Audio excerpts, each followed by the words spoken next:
Hello, I'm meteorologist Steve Glazier. Here's my contact information, and thank you for watching.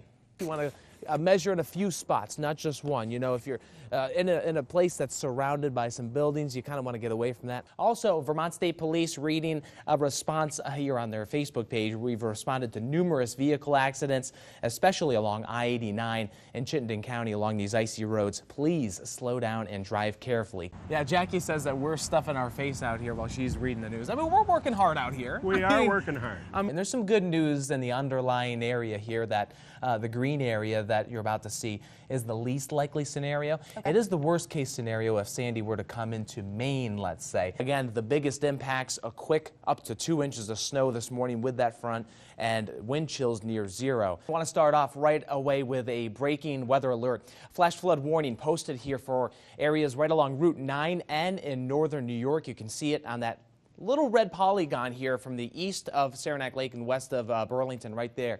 That's right along Route 9N. Again, flash flood warning. Here's a closer look at it. Route 9N closed in both directions between New York 73 and New York 86 between Keene and Jay. We've got an ice jam ongoing and even some evacuations possible in the village of Jersey in that area. And this is something that we will have to watch out for the rest of the day today because we've had record warm temperatures, up to an inch of rain, or close to it at least in some spots, and we've got a flood watch posted for that main reason of ice jam flooding here. Right through tomorrow morning, the possibility exists. High wind warning also going into effect right now through the end of the day today. The bronze area that you can see, majority of our counties here, at least half of them, for wind gusts up to 65 miles an hour today. Very strong winds and wind advisory for much of Vermont could gust as high as 50. Now, I know I went through that pretty quick. We don't have all day to tell you about the warnings. If you need more information, we have our website, fox44now.com/weather, and it's all laid out there really nicely for you and automatically updated too. On triple Doppler radar, line of showers and maybe a rumble of thunder here moving through southern Vermont. This line right here from Rutland south, Route 7 to Bennington, capable of producing wind gusts in excess of 50 miles per hour. Back behind that, cold air coming in.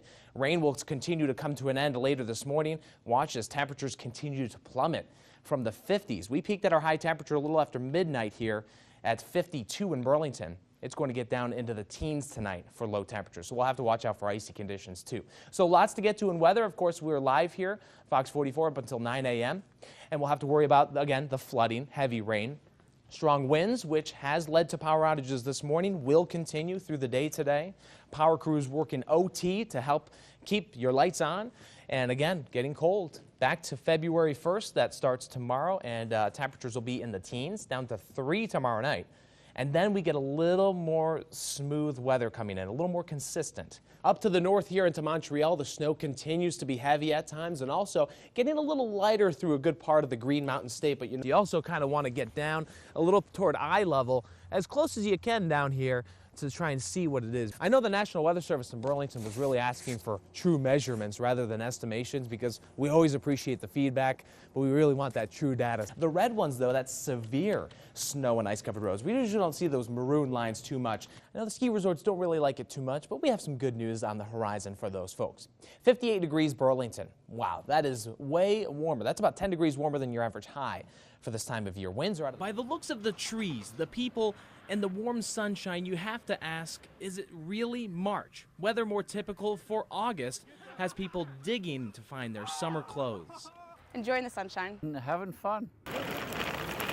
Wednesday continued the record-breaking streak of this extreme weather. It followed 80 degrees Tuesday, which was the earliest Burlington has ever seen 80 since records have been kept. It's a little crazy. Awesome, absolutely awesome. We asked on Facebook, what do you think of this weather? I can't complain. Many agreed, and one word describing this as phenomenal, sunnylicious, but also scary. By 11 a.m. Wednesday, Burlington had already broken the record high for the day, but I can personally vouch that the water in Lake Champlain is still frigid. Which is why the Coast Guard and the National Weather Service are recommending people wait to go out on the lake for fear of an accident and hypothermia. And with spring just starting, I'll enjoy it while it's here. There should be plenty more days like this down the road. And I hope it doesn't get warmer as the season goes on, especially in July and August.